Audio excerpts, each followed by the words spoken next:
Hi, I'm Billi Maddox and I'm gonna mess this up so that you don't have to.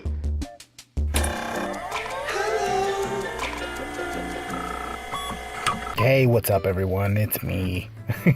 I've been getting this question a lot, so I figured I would go over some of my painting techniques, let's say.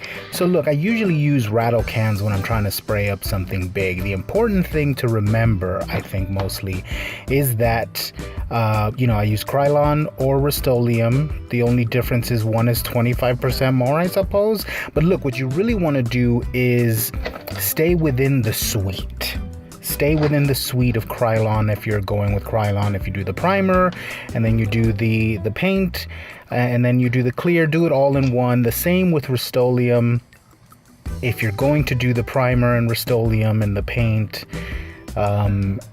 do the clear in them. Not always, but sometimes the formulation of the paints can kind of react differently. And before I spray up anything, I fill this pitcher up with like warmish water, maybe about halfway, and then I put the can inside. Now I use this pitcher because the cans want to float, so then I just put this top on there and it keeps it all nice and even. I give them a little warm water bath. Supposedly, well, no, actually it does, not supposedly. It'll, even the smaller cans will work. They want to float on you, so. It'll make the mist of the spray finer, and that's what you want. You don't want paint to sort of spurt out onto whatever you're working on. You don't want to do that. You also always want to do a little test spray before, was that sound effects? Was that before, spraying on your actual piece, just to make sure that there's nothing trapped in the cap or the nozzle or the tubings or anything like that that might spray out onto your piece. But yeah, stay within the suites. Again, it doesn't always happen, but sometimes they act weird if mixed. Now, if I need to hang something to spray, I spray down there, but usually I'm just spraying up here. I've got these little racks and a bit of, cardboard just to do that. This is all out in my garage. Don't look at my stuff. I just had pizza the other day. Oh my God, how embarrassing. Let's go in here and show you what I do, my finishing stuff, my detail painting, my weathering. I do all with, this is where I shoot, by the way, if you didn't already know.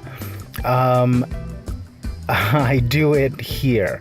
Oh, and one thing that I should have said in my last video, when painting up something like this, make sure that you have an orange tip, especially if you're a younger viewer or someone sharing this to someone that wants to do something like this.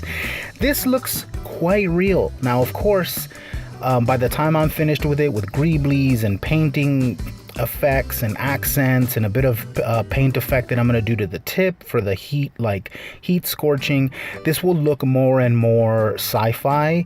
But always be careful when you're out in public. If you're at a convention, it should be fine, but if you're just sort of running around because you've just painted something up, be very careful.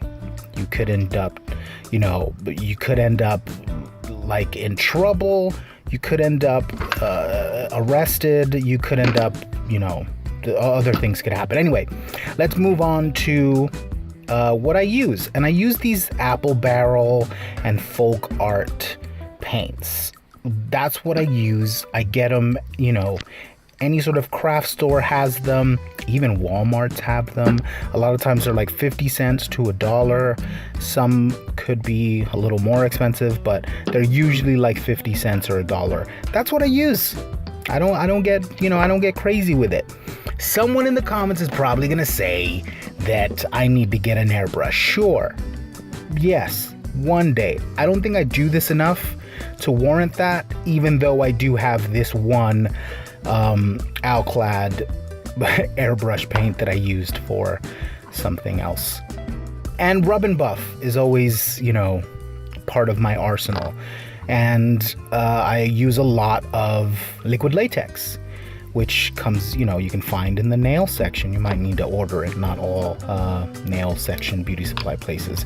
And for brushes, again, cheap brushes. I treat them badly, so cheap brushes. Anyway, that's pretty much it for my paint tips. Thanks so much for watching. Roll the thing.